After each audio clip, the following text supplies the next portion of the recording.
Hey guys, welcome back to my YouTube channel. और इस video में हम बात करने वाले हैं अनोमली के बारे में, जिनको मशीन लर्निंग की लैंग्वेज में आउटलायर्स भी बोला जाता है। तो अगर आप मशीन लर्निंग की जर्नी में हैं तो डेफिनेटली आपने ये कीवर्ड बहुत बार सुना होगा कि मेरे डाटा सेट में आउटलायर्स हैं या फिर अनोमली है। बट जो बहुत सारे एस्पिरेंट्स को ना आउटलायर्स के बारे में एंड टू एंड इन्फॉर्मेशन पता ही नहीं होती है कि क्यों आउटलायर्स इतने इंपॉर्टेंट है और इनकी बेसिक इम्पोर्टेंस क्या है हमारे पूरे के पूरे मशीन लर्निंग फ्लो में। तो इस पूरे वीडियो में मैं आपको अनोमलीज के बारे में एंड टू एंड जानकारी देने की कोशिश करूंगा कि क्यों ये इतने इंपॉर्टेंट है और इनके बारे में क्यों अलग से वीडियो को डेडिकेट किया गया है। तो वीडियो को स्टार्ट करने से पहले मैं आपसे रिक्वेस्ट करना चाहूँगा, अगर ये मेरी इन वीडियो से आपको कुछ भी हेल्प मिलती है तो मेरे चैनल को सब्सक्राइब करें और वीडियो को लाइक करें। In case you have any doubt you can just comment and I will try to answer it as soon as possible. तो इसी के साथ वीडियो को स्टार्ट करते हैं। ठीक है। तो सबसे पहले मैं इसको वो कर लेता हूँ। यहाँ से। ठीक है। हम पेन को सिलेक्ट कर लेंगे। ओके। ठीक है। तो सबसे पहले वीडियो को स्टार्ट करने से पहले आपको बेसिक ये सारी चीज़ें आनी चाहिए। पाइथन आपको आना चाहिए और पांडास, मैटप्लॉटलिब, सीबोन, इनकी थोड़ी बहुत रिक्वायरमेंट है। स्टैटिस्टिक्स डेफिनेटली आपको आनी चाहिए और मशीन लर्निंग एल्गोरिदम के बारे में आपको थोड़ी बहुत नॉलेज होनी चाहिए। अगर ये सारे टॉपिक्स के बारे में आपको नॉलेज कम है तो थोड़ा सा आपको समझने में दिक्कत होगी। बाकी मैं कोशिश करूंगा कि हर एक टॉपिक को एज सिंपल एज पॉसिबल बना के आपको समझाऊं। ठीक है। तो सबसे पहले व्हाट इज एनोमली, जो सबसे बेसिक क्वेश्चन है कि एनोमली है क्या। तो एनोमली को समझाने के लिए बहुत सिंपल सा एग्जांपल है कि अगर कोई पॉइंट अपने ही डाटा में अलग से दिख जाए उसी को एनोमली बोला जाता है। और एनोमली को आप डेली लाइफ में कहीं ना कहीं महसूस करते ही हैं, देखते ही हैं। जैसे फॉर एग्जांपल अगर आप एक स्टूडेंट है तो आप देखेंगे कि आपकी क्लास में कोई ना कोई एक बच्चा ऐसा है जो बिल्कुल ही हटके, बिल्कुल ही अलग है सबसे। फॉर एग्जांपल बाकी सब गेम्स पीरियड में खेल रहे हैं, वो तब भी पढ़ ही रहा है। ठीक है? तो वो एक अनोमली हो सकता है। ठीक है? उसके अलावा अगर आपकी क्लास एक एवरेज क्लास है, ठीक है? एवरेज क्लास है जिसके मतलब सबके मार्क्स 60-70 के आस-पास आते हैं, पर कोई एक बच्चा है जो कि 99% मार्क्स लेके आ जाता है, तो ही इज़ एन अनोमली। ठीक है? तो अनोमली बेसिकली वो पॉइंट होता है जो कि पूरे डाटा सेट में ना अलग से ही नज़र आ जाता है। फॉर एग्जांपल ये एक डायग्राम बनाया हुआ है यहाँ पे कि जो पूरे के पूरे सैंपल है, मतलब पूरी की पूरी जनता है, वो तो यहाँ पे एक अकेला कैंडिडेट यहाँ पे एग्ज़िस्ट करता है। मतलब वो इनसे बहुत ज़्यादा अलग है। इनके ग्रुप के साथ वो एग्ज़िस्ट ही नहीं करना चाहता। तो that point is known as anomaly. ठीक है। तो जैसे कि यहाँ पे लिखा हुआ है, anomalies are the data point और patterns that are significantly deviate from the expected behaviour. कि भैया उनका जो बिहेवियर है ना वो बहुत ही ज़्यादा अनएक्सपेक्टेड है as compare to all the other population. ठीक है। तो उसके बाद इनको कैसे कैसे बोला जाता है, तो आउटलायर्स, एक्सेप्शंस और डेविएशंस। ठीक है, ये इनके अदर नाम है अनोमलीज के। आपने मैक्सिमम इसको आउटलायर के नाम से सुना होगा। बाकी एक्सेप्शंस भी आपको, आप इनको बोल सकते हैं। ठीक है। अनोमलीज को समझना बहुत ही ज़्यादा इम्पोर्टेंट है क्योंकि इनके अंदर बहुत ही अच्छी इन्फॉर्मेशन छुपी होती है। और उस इन्फॉर्मेशन को अगर हम समझ गए तो हम उसको अपनी डेली लाइफ में भी क्या कर सकते हैं, अप्लाई कर सकते हैं। फॉर एग्जांपल अगर आपको समझ में आ गया कि आपकी जो क्लास के बच्चे हैं उसमें एवरेज रिजल्ट आ रहा है 60-70, मतलब हर बच्चा 60-70 के आसपास मार्क्स, लेकिन एक बच्चा 99 मार्क्स ला रहा है। तो अगर मैं इस बच्चे के पास जाके इससे इंसाइट्स ले पाऊँ कि क्या भैया क्या जादू कर रहा है तू ऐसा? किस तरीके से तू इतने मार्क्स ला पा रहा है? तो डेफ़िनेटली मुझे कुछ आइडिया मिलेगा और उस आइडिया से मैं क्या कर सकता हूँ, बाकी बच्चों को गाइड कर सकता हूँ। तो अनोमली से ना सीखने को बहुत कुछ मिलता है। इसलिए अनोमली को बहुत ही ध्यान से देखना पड़ता है, उनके बारे में जानना पड़ता है। ठीक है। अब ज़्यादातर लोगों को लगता है कि जो आउटलायर्स होते हैं ना वो हमारे डाटा सेट के लिए बहुत बेकार होते हैं और उसके अंदर कोई भी वैल्यूएबल इनसाइट नहीं होती है। बट एक्चुअली में ऐसा नहीं होता है। आउटलायर्स के अंदर बहुत इंपॉर्टेंट इन्फॉर्मेशन छुपी होती है और उसको जानना मतलब बहुत ज़रूरी होता है। ठीक है। तो यही बात हम इस वीडियो में करने वाले हैं। तो अब सबसे पहले क्यों क्यों हम अनोमली को पढ़ें, क्यों इतनी मेहनत करें, क्यों एक वीडियो क्यों बनाई जाए। ठीक है। तो मैंने कुछ सिनेरियो लिखे पड़े हैं। ठीक है। जैसे कि फ्रॉड डिटेक्शन इन बैंकिंग। अगर मान लेते हैं कि एक बंदा है, ठीक है? वो ऑन एन एवरेज 10,000 का खर्चा करता है, ठीक है? 10,000 पर मंथ, ठीक है? तो उसकी जो मतलब वो प्रोफ़ाइल होगी ना, उसकी प्रोफ़ाइल में वो शो हो जाता है इंटरनली बैंक में कि यार ये बंदा ना एक मिडल क्लास फैमिली को बिलॉन्ग करता है, ठीक है? और इसका खर्चा ऑन एन एवरेज इतना ही है, ठीक है? लेकिन सडनली क्या होता है कि एक रात को उसके बैंक से ट्रांज़ैक्शन हो जाती है 1 लाख रुपए की, ठीक है? 1 लाख रुपए की। अब 1 लाख रुपए की जैसे ही ट्रांज़ैक्शन होगी तो बैंक के जो मशीन लर्निंग एल्गोरिदम होगा ना उसको पता चल जाएगा कि यार ये जो बंदा है ना ये 10,000 का था एकदम से 1 लाख कैसे कर रहा है। तो ये एक अनोमली है मशीन लर्निंग के लिए, और वो इस मतलब इस पैटर्न से ना पहचान पाएगा कि यार कुछ भी गड़बड़ हो सकती है, क्या पता एक फ्रॉड हो, क्या पता एक फ्रॉड हो। ठीक है, तो अनोमली की indicate that the fraudulent activity, कि भैया कुछ ना कुछ दिक्कत है यहाँ पे। ठीक है, तो यहाँ से हमको पता चलता था, मतलब बैंक को पता चल जाता है कि फ्रॉड कुछ ना कुछ तो है। ठीक है, वैसे ही आपने कभी कभी ये भी देखा होगा कि जैसे फ्लिपकार्ट होता है ना, फ्लिपकार्ट, या फिर आपने उसमें देखा होगा, क्या बोलते हैं उसको, अमेज़न में। कई बार इसमें ना क्या हो जाता है कि कोई भी एक प्रोडक्ट की ना प्राइस बहुत ज़्यादा ड्रॉप कर देते हैं ये लोग। अगर आपके साथ नहीं भी होता, आपने न्यूज़ में सुना होगा कि जैसे कई बार ऐसा होता है कि आईफ़ोन बहुत हज़ार रुपए में मिल रहा है इनके अंदर, ठीक है? अब ये भी एक अनोमली है, क्योंकि नॉर्मली आपको भी पता है कि आईफ़ोन की जो एवरेज प्राइस होती है वो 50 के अराउंड रिवॉल्व करनी चाहिए, 50 के अराउंड। बट अगर उस वेबसाइट में इस मतलब ये जो प्राइस है इसको ड्रॉप कर दिया गया है, तो कहीं न कहीं इससे पता चल रहा है कि ये भी एक अनोमली है और सिस्टम में कहीं न कहीं ग्लिच है। ठीक है? तो यहाँ से भी हमको पता चल सकता है। उसके बाद हेल्थ केयर डायग्नोस्टिक, अगर मान लेते हैं कि कोई एक पर्सन है, उसके वो मतलब ब्लड टेस्ट कराने गया, उसके ब्लड में कोई एक पर्टिकुलर प्रोटीन की मात्रा ज़्यादा पाई गई है। ठीक है? तो डॉक्टर को पता चल जाएगा कि यार नॉर्मल ह्यूमन बीइंग में ना ये प्रोटीन इतने लेवल का होना चाहिए, पर इसके में एक्स्ट्रा है। तो डेफिनिटली इसकी बॉडी में कोई ना कोई एक प्रॉब्लम है। वैसे ही नेटवर्क सिक्योरिटी में ये मेरे ख्याल से आपको पता होगा कि अगर आप एक ही वेबसाइट पे लगातार कोशिश करते रहें लॉगिन करने की बिना पासवर्ड के, तो आप जब भी उसको लॉगिन करेंगे 5-6 अटेम्प्ट के बाद वो उसको पता चल जाएगा कि यार अगर ये सही यूज़र होता ना तो ये कर देता लॉगिन। लेकिन ये 5-6 अटेम्प्ट ले रहा है, इसका मतलब ये उसके लिए अनोमली हो गया कि यार क्यों नहीं कर पा रहा है। तो वहाँ से पता चल जाता है कि यार कोई हैक कर रहा होगा, टाइम पे होगा। उसके बाद एनवायरमेंटल मॉनिटरिंग, अगर आपके शहर में मेनली जैसे दिल्ली में होता है कि कई बार पॉल्यूशन बहुत ज़्यादा स्पाइक कर जाता है। ठीक है? पॉल्यूशन अगर बहुत ज़्यादा स्पाइक कर रहा है तो पता चल जाता है कि ये भी एक अनोमली है, क्योंकि नॉर्मली पॉल्यूशन इतना होना नहीं चाहिए। तो इन सारे केसेस में ना आप देखेंगे कि एक पर्टिकुलर डाटा पॉइंट ना बाकी सबसे बहुत हटके है और उसकी एक अपनी इम्पोर्टेंस है। वो हमको कुछ ना कुछ वैल्यूएबल इन्फॉर्मेशन दे रहा है। तो अगर अनोमली जैसा कोई कॉन्सेप्ट ही नहीं होता, तो फिर मतलब आप समझ सकते हैं कि क्या कहते हैं, कभी भी फ्लिपकार्ट वालों को पता नहीं चलता कि हमारा जो सिस्टम है कोई ग्लिच है, या फिर बैंक को पता नहीं चलता कि कोई भी एक्टिविटी फ्रॉड है कि नहीं है। वैसे ही अगर अनोमली एग्जिस्ट नहीं करते, तो डॉक्टर को भी नहीं पता चलता कि यार इस बंदे को कोई बीमारी है कि नहीं है। तो ये सारे के सारे बेसिक कुछ सिंपल से एग्जांपल हैं जिसकी वजह से हमको अनोमलीज़ को पढ़ना बहुत ज़्यादा इंपॉर्टेंट होता है। ठीक है? अब आ जाते हैं टाइप्स ऑफ अनोमली। तो सबसे पहला होता है पॉइंट अनोमलीज़। पॉइंट अनोमली नाम से ही जस्टिफाइड है कि अगर कोई भी एक अनोमली, सिंगल अनोमली पूरी की पूरी पॉपुलेशन से अलग हटके, तो उसको हम पॉइंट अनोमली बोलेंगे। ठीक है? जैसे फॉर एग्जांपल अगर एक क्या कहते हैं, मतलब फ्लिपकार्ट में ही मान लेते हैं या किसी भी चीज़ जगह मान लो, ठीक है? कि सारे के सारे प्रोडक्ट ना 20,000 के हैं। कोई एक ही प्रोडक्ट है जो 1 लाख में मिल रहा है। तो ये जो 1 लाख का प्रोडक्ट है ये एक अनोमली है। ठीक है? क्योंकि बाकी सारे प्रोडक्ट इसके अंदर लाई करेंगे ना 20,000 के अंदर।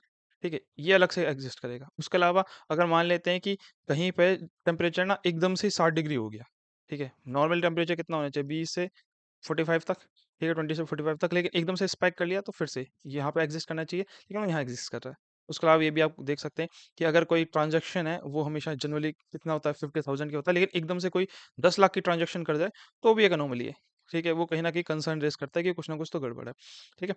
तो इस तरीके से ये सारे के सारे पॉइंट अनोमली है। पॉइंट अनोमलीज़ का मतलब सिंपल है कि पूरी पॉपुलेशन यहाँ एग्ज़िस्ट करती है और उसमें से कोई एक ही बंदा है जो हट के काम कर रहा है। ठीक है? उसको बोलते हैं पॉइंट अनोमली। अगला आता है कॉन्टेक्सुअल अनोमलीज़। कॉन्टेक्सुअल अनोमलीज़ मत का मतलब होता है कि जो किसी एक पर्टिकुलर कॉन्टेक्स्ट में अनोमली है, बाकी वो नॉर्मल हो सकता था। ठीक है? फॉर एग्ज़ाम्पल इसका एग्ज़ाम्पल से मैं आपको समझा देता हूँ, जैसे विंटर जैकेट का बिकना। अगर मान लेते हैं कि कोई एक लोकेशन है, कोई कोई लोकेशन है, ठीक है? जैसे दिल्ली मान लेते हैं कि अगर दिल्ली में ये सर्वे किया जाए कि ना गर्मियों में, समर्स में बहुत ज़्यादा जैकेट बिक रही हैं। तो ये भी एक क्या है, अनोमली है ना, क्योंकि जो जैकेट होती है वो कब बिकनी चाहिए, वो विंटर्स में बिकनी चाहिए, बट यहाँ के केस में कह रहा है वो समर्स में बिक रही है। तो ये एक कंटेक्चुअल अनोमली है। कंटेक्चुअल अनोमली मतलब जैकेट का बिकना एक अनोमली नहीं है, लेकिन जैकेट का गर्मियों में बिकना एक अनोमली है। ठीक है? इस पर्टिकुलर कॉन्टेक्स्ट में ये एक अनोमली, ऐसे अनोमली को कॉन्टेक्चुअल अनोमली बोला जाता है। ठीक है? ये आपको समझ में होगा, जैसे अनयूजुअल बिकॉज़ विंटर जैकेट्स तो मतलब कोल्डर मंथ में मिलनी चाहिए। उसके अलावा ये आप बोल सकते हैं कि जैसे पोलर रीजन का इसने एक एग्ज़ाम्पल दिया है, ठीक है? अगर मान लेते हैं आपको पता होगा पोलर रीजन जो ऊपर होते हैं हमारा अंटार्कटिका। अंटार्कटिका का जो कॉमन टेम्परेचर होता है वो कितना होना चाहिए? -1, -2, -3, लेकिन अगर मान लेते हैं किसी दिन उसका टेम्परेचर 45 हो गया, तो ये एक अनोमली है। अब यहाँ पे भी ध्यान सुनना, 45 टेम्परेचर होना नॉर्मल है, लेकिन पोलर रीजन में होना एक अनोमली है। तो इस पर्टिकुलर कॉन्टेक्स्ट में एक अनोमली कहलाया जाएगा। तो मेरे ख्याल से आपको कॉन्टेक्सचुअल एनोमली के बारे में समझ में आया होगा कि जो एक पर्टिकुलर मतलब पर्टिकुलर केस में एनोमली होगा, बाकी नॉर्मल जगह पे वो एनोमली नहीं होगा। ठीक है? तो कंडक्शन एनोमली हो गया। अगला आ गया कलेक्टिव एनोमली। कलेक्टिवली एनोमली का मतलब ये होता है कि जो अलग अलग डाटा पॉइंट्स नॉर्मल है, लेकिन एक साथ जब उनको मिला दो ना, तो वो एक अनोमली बन जाते हैं। फॉर एग्जांपल यहाँ पे एग्जांपल दिया गया है। अगर मान लेते हैं कि आपका एक क्रेडिट कार्ड है, क्रेडिट या डेबिट कार्ड है, ठीक है? आप उससे ना सॉरी डेबिट कार्ड ही मान लेते हैं क्योंकि क्रेडिट कार्ड से ट्रांजैक्शन होती नहीं है, डेबिट कार्ड, ठीक है? अगर मान लेते हैं आपके पास एक डेबिट कार्ड है और उस डेबिट कार्ड से ना 5000 की ट्रांजैक्शन हो रही है दिल्ली से, ठीक है? तो आप बोलेंगे इसमें क्या अनोमली है? अनोमली ये नहीं है, ठीक है? क्योंकि मैंने बोला ना कलेक्टिव, कलेक्टिव मतलब सिंगल पॉइंट अनोमली नहीं है। लेकिन आप मान लो कि ठीक 10 बजे 10 एएम पे उसी डेबिट कार्ड से ट्रांजैक्शन हो रही है। उसी डेबिट कार्ड से ट्रांजैक्शन दिल्ली में भी, पंजाब में भी, ठीक है? जम्मू कश्मीर में भी और हरियाणा में भी। अब ठीक 10 बजे इतनी सारी ट्रांजैक्शन हो रही है। अब आपका जो डेबिट कार्ड होगा वो तो एक ही जगह एग्जिस्ट करेगा ना, या तो वो दिल्ली में होगा, या वो पंजाब में होगा, या वो जम्मू कश्मीर में होगा। लेकिन अगर एक ही साथ इन सारी लोकेशन पे सेम ही डेबिट कार्ड से ट्रांजैक्शन हो रही है, इसका मतलब ये एक अनोमली है। आप इसमें ध्यान रखना कि हर एक पॉइंट नॉर्मल हो सकता है, क्योंकि हर एक पॉइंट पे जो ट्रांजैक्शन और कितने हो रही है, 5000 की हो रही है, 5000 तो नॉर्मल अमाउंट है। तो हर एक सिंगल ट्रांजैक्शन एक नॉर्मल पॉइंट है, लेकिन इसको पूरे केस को देखा जाए तो ये कलेक्टिव एनोमली कहलाया जाएगा। ठीक है? ठीक वैसे ही एक और एग्जांपल है ई-कॉमर्स साइट पे। अगर मान लेते हैं कि कोई बंदा ई-कॉमर्स मतलब फ्लिपकार्ट पे जा रहा है, ठीक है? फ्लिपकार्ट पे जा रहा है हर 1 घंटे पे, यार पता नहीं पेन नहीं चल रहा, बहुत स्लो चल रहा है आजकल। ठीक है? हाँ, तो एक बंदा फ्लिपकार्ट पे जा रहा है, हर आधे घंटे पे जा रहा है और ना एक ना आईफ़ोन बाय कर रहा है। ठीक है? करेक्ट हाफ एन आवर पे। आईफ़ोन बाय करना एक अनोमली थोड़ी ना है। आईफ़ोन तो कोई भी बाय कर सकता है ना। अनोमली क्या है कि वो हर एक आधे घंटे पे जा रहा है। करेक्ट, बिल्कुल। जैसे मान लेते हैं 10 बजे गया आईफ़ोन, फिर 10:30 पे गया, फिर एक आईफ़ोन, फिर 11 पे गया, फिर एक आईफ़ोन, फिर 11:30 पे गया, फिर एक आईफ़ोन, 12 पे गया, फिर एक आईफ़ोन। तो ये एक पर्टिकुलर पैटर्न ना जब बहुत सारे डाटा पॉइंट दे देंगे, तो ये कलेक्टिव एनोमली है कि आधे घंटे बाद ही कैसे जा रहा है ये। ठीक है? एकदम एक्यूरेट टाइम कैसे आ रहा है? तो ये भी एक अनोमली है कि क्या पता वहाँ पे एक बॉट हो या एक रोबोट हो या फिर एक एल्गोरिदम ऐसा हो जो करेक्टली जिसको वो कर रखा हो, ट्रेन कर रखा हो कि हर एक आधे घंटे पे आईफ़ोन बाय करने में। तो इसमें हर एक डाटा पॉइंट अनोमली नहीं है, लेकिन कलेक्टिव सारे डाटा पॉइंट को मिक्स कर दो तो वो एक अनोमली कहलाए जाएँगे। ठीक है? तो मेरे ख़्याल से आपको समझ में आया होगा कि हमने 3 अनोमली के बारे में पढ़ा था। ठीक है? सबसे पहले तो पॉइंट अनोमली मतलब बेसिकली वो होता है जो कि अपने ही ग्रुप से हट के होता है और सिंगल पॉइंट होता है।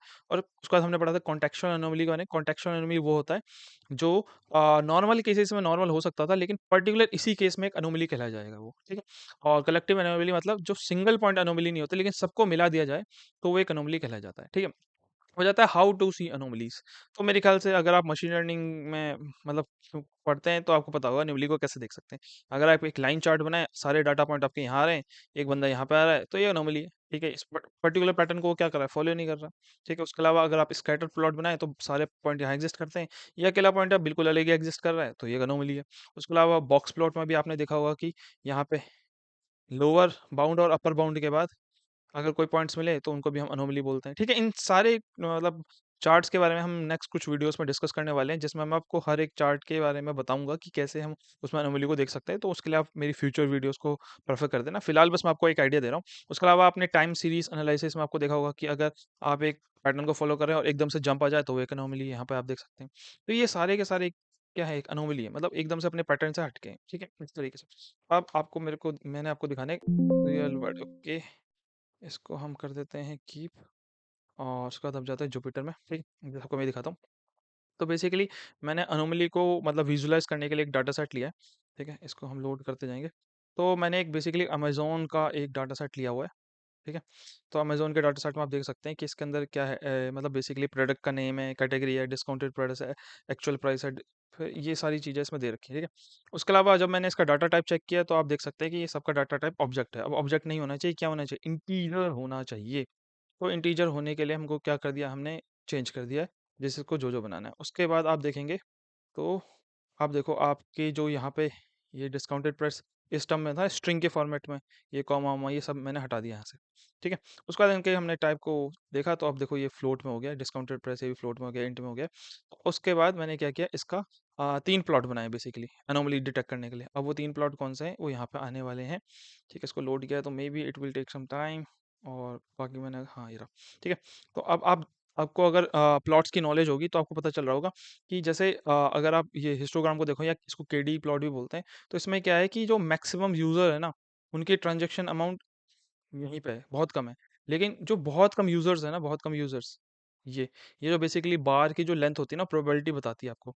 तो बहुत कम यूजर्स हैं जिनकी ट्रांजैक्शन 80,000 तक भी जा रही है। ठीक है। सेम यही चीज को देखने के लिए बॉक्स प्लॉट का भी इस्तेमाल कर सकते हैं कि जो मैक्सिमम लोग हैं वो इसी रीजन में बाउंडेड है, जीरो के आसपास, 0 से 100 200 के आसपास। लेकिन बहुत सारे ऐसा आउटलायर एग्जिस्ट कर सकते हैं, जैसे एक बंदा यहाँ भी आपको दिख रहा है कि कोई 80,000 की भी क्या कर रहा है, शॉपिंग कर रहा है। उसके अलावा ये सारे के सारे डाटा पॉइंट्स क्या है, आउटलायर है। आप इसी चीज को आप स्कैटर प्लॉट से भी देख सकते हैं।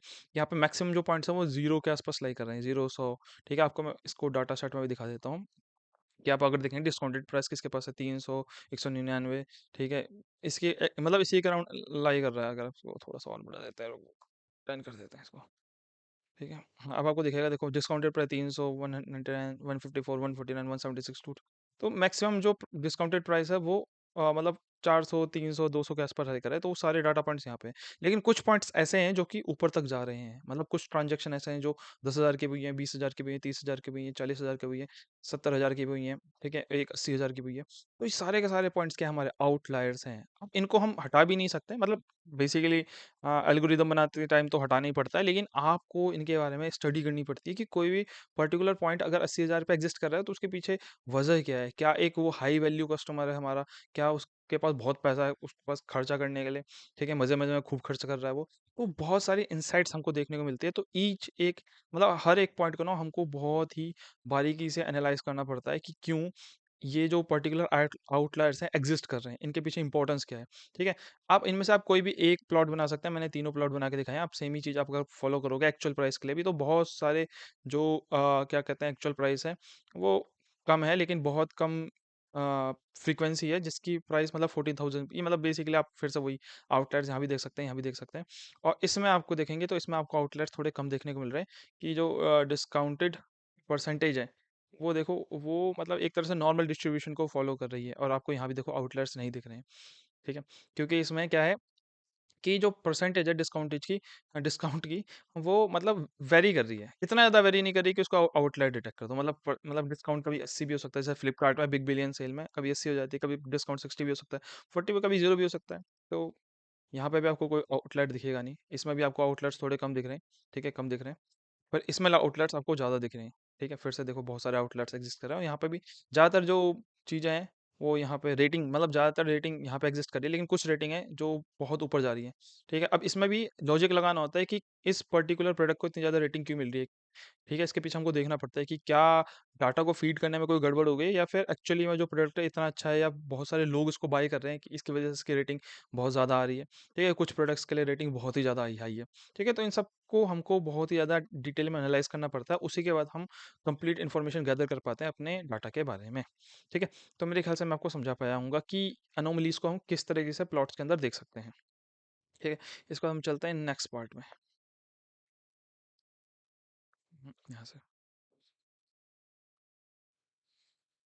ठीक है, हाँ, अब क्या कहते हैं impact of anomaly on prediction accuracy. ठीक है, तो कह रहा है कि क्या इम्पैक्ट पड़ता है हमारे अनोमलीज का प्रिडिक्शन पे। तो सबसे पहले मेरे ख्याल से आपको पता होगा कि अगर आपको एक लीनियर रिग्रेशन मॉडल बनाना आता है, तो इन केस अगर आपके डाटा में कोई अनोमली नहीं है, ठीक है, इस तरह से डाटा पॉइंट है, तो यहाँ तो सिंपल सी लाइन बन जाएगी। ठीक है, कोई दिक्कत नहीं आएगी। लेकिन अगर आपके डाटा में अनोमली एग्जिस्ट करती है, जैसे मान लेते हैं कि ये डाटा पॉइंट्स है, लेकिन एक पॉइंट यहाँ पे है, तो ये हमारे क्या कह सकते हैं लीनियर रिग्रेशन के मॉडल को बिगाड़ सकती है।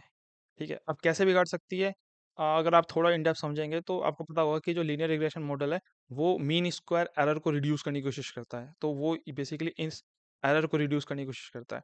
तो अब क्या होगा ना, अगर मैं मतलब लीनियर रिग्रेशन अगर लाइन यहाँ पे बना देगा तो ये जो एरर होगा ना बहुत ज़्यादा आ जाएगा। इसकी वजह से ना वो नहीं चाहता कि ये लाइन यहाँ पे बने, वो चाहेगा कि लाइन कहाँ पे बने, इसके कहीं बीच में बने। आई डोंट नो कि इरेजर कहाँ से मिलेगी इसके लिए। एक मिनट रुको, मैं देखता हूँ अगर इरेजर है यहाँ पे तो। इरेजर ये रहा, ठीक है। ठीक है, हम ठीक है। तो मतलब लीनियर रिग्रेशन मॉडल कोशिश करेगा ना कि लाइन अब यहाँ कहीं से गुजरे बेसिकली। ठीक है, ऊपर से गुजरे। ठीक है, इस मतलब परफेक्टली इसी डाटा को फॉलो ना करे, इस डाटा को भी कवर करने की कोशिश करेगी। अब दिक्कत क्या आ गई? दिक्कत ऐसे ये आ गई है कि ये तो एक ही डाटा पॉइंट था ना। अब जब एक ही डाटा पॉइंट था जिसकी वजह से ये जो सारे डाटा पॉइंट जो सही वैल्यूज दे रहे थे वो भी शिफ्ट हो गए ऊपर की तरफ। अब यहाँ से दिक्कत आएगी कि अभी ट्रेनिंग के टाइम पे तो कोई दिक्कत नहीं, लेकिन प्रिडिक्शन के टाइम पे ये जो एरर देगा ना वो बहुत ज़्यादा होगा वो। ठीक है, एरर बहुत ज़्यादा आएगा। तो बेसिकली अनोमली ने इस तरीके से हमारे लीनियर रिग्रेशन मॉडल को क्या कर दिया, खराब कर दिया। ठीक है, तो यहाँ पे वही लिखा पड़ा है कि जो आउटलायर होते हैं ना, वो हमारे मॉडल को स्क्यू कर देते हैं, जिसकी वजह से क्या करता है, मीन स्क्वायर एरर बढ़ जाता है। और उसको रिड्यूस करने के लिए वो आउटलायर, मतलब वो जो लाइन होती है ना, वो आउटलायर को फॉलो करने लग जाती है। जैसे कि इसमें एग्जांपल भी दिया है कि अगर आपने हाउस प्राइस प्रिडिक्शन का मॉडल बनाया, हाउस प्राइस प्रिडिक्शन, ठीक है, उसको बनाया आपने किसके हिसाब से, लीनियर रिग्रेशन मॉडल से। तो आपने बना तो दिया, लेकिन आपने अगर अपने डाटा सेट में बिना आउटलायर को डिलीट करे वो मॉडल बनाया होगा, मतलब दो चॉइस होती है ना, एक होता है आउटलायर के साथ और एक होगा बिना आउटलायर के साथ। ठीक है, यहाँ पे नो आउटलायर, यहाँ पे नो आउटलायर। अब अगर यहाँ पे आउटलायर है तो कोई ना कोई डाटा पॉइंट यहाँ भी एग्जिस्ट करेगा, तो यहाँ पे लाइन ऐसे जाने वाली है। अगर यहाँ पे कोई आउटलायर नहीं है तो यहाँ पे लाइन ऐसे जाने वाली है। अब आपको खुद पता है कि जो इससे जो ट्रेन हुआ मॉडल होगा और इससे जो ट्रेन हुआ मॉडल होगा ना, उसमें एक्यूरेसी इसकी अच्छी आएगी, ये एक्यूरेसी ज़्यादा देगा, ये वाला एक्यूरेसी बेकार होगी। क्यों? क्योंकि मैक्सिमम डाटा पॉइंट्स तो इसी लाइन को फॉलो कर रहे हैं ना। ठीक है, तो यहाँ पे एक्यूरेसी अच्छी आने वाली है, यहाँ पे एक्यूरेसी बहुत बेकार आने वाली है। मतलब इन फ्यूचर अगर आपने इस हाउस प्रिडिक्शन को डिप्लॉय कर दिया और कोई बंदा अगर जा रहा है उसमें चेक करने के लिए कि भैया मेरे हाउस का प्राइस क्या होगा, तो उसको जो प्रिडिक्शन मिलेगी वो बोलेगा कि यार क्या बकवास मॉडल बनाया इसने, इसका जो प्रिडिक्शन है वो तो बहुत ही बेकार है। इसलिए आउटलायर्स को क्या कर दिया जाता है, रिमूव कर दिया जाता है प्रिडिक्शन से पहले। ठीक है, नहीं तो हमारे प्रिडिक्शन को वो बेकार कर देते हैं। बट रिमूव करने का मतलब ये नहीं होता कि आपको उसको एनालाइज नहीं करना, आपको उसको एनालाइज करना है। ठीक है, कि ये जो हाउस के जो प्राइस है इतने ज़्यादा क्यों आ रहे हैं, किसने इसको खरीदा है, कहाँ पे ये एग्जिस्ट करते हैं। ठीक है, वो हमारे बहुत सारे, मतलब बहुत वैल्यूएबल इन्फॉर्मेशन होती है। ठीक है, उसके अलावा वैसे ही क्लासिफिकेशन मॉडल में कि अगर आपने क्लासिफिकेशन के टाइम पे, ठीक है, क्लासिफिकेशन आपको मेरे ख्याल से पता होगा, जैसे बैंक में ही ले लेते हैं कि बैंक की जो ट्रांजेक्शन होती है ना, ट्रांजेक्शन, बैंक उसको क्या करता है कि भैया जो ट्रांजेक्शन है ये सही है कि गलत है। अब मान लेते हैं कि कोई एक डाटा सेट है उसमें 1 लाख रोज है। ठीक है, 1 लाख रोज है और 1 लाख रोज तो मतलब वैलिड ट्रांजेक्शन की है, लेकिन 10 रोज है जो फ्रॉड वाली ट्रांजेक्शन की है। ठीक है, और फ्रॉड वाली ट्रांजेक्शन में भी ना एक एक कोई ट्रांजेक्शन है जो कि बहुत ही ज़्यादा है, मतलब 1 करोड़ की ट्रांजेक्शन है। ठीक है, अब अगर आपने ये क्या कहते हैं, डाटा को ना सही से, मतलब मॉडल के अंदर ट्रेन नहीं किया, बैंक क्लासिफिकेशन के अंदर अगर आपने ट्रेन नहीं किया सही से, तो क्या दिक्कत आएगी कि इन फ्यूचर अगर कोई बंदा ट्रांजेक्शन करना भी चाहेगा ना तो उसको फ्रॉड बता देगा वो।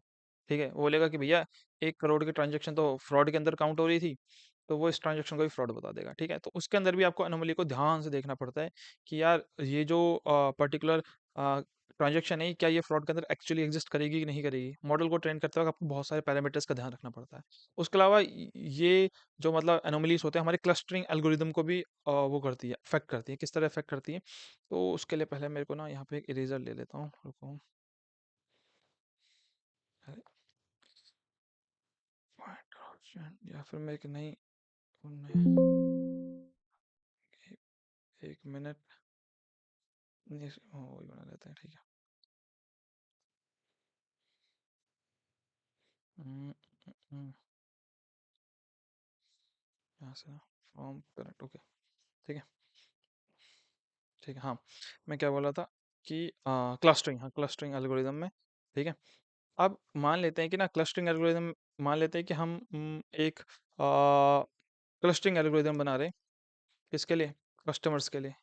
कस्टमर्स मतलब बेसिकली आपका एक रिटेल स्टोर है, ऑनलाइन, ऑनलाइन रिटेल स्टोर है, ऑनलाइन रिटेल स्टोर है, जैसे फ्लिपकार्ट है। ठीक है, रिटेल स्टोर है। अब आपको पता होगा कि जब भी कोई ऑनलाइन रिटेल स्टोर खोलता है ना तो उसके पास जो भी बहुत सारे कस्टमर्स होते हैं ना, उन सारे कस्टमर्स को स्पेसिफिक एडवर्टीजमेंट जाती है। फॉर एग्जांपल अगर आपके कुछ कस्टमर्स होंगे जो कि बहुत ही कम परचेस करते होंगे, तो that is mean low value customers.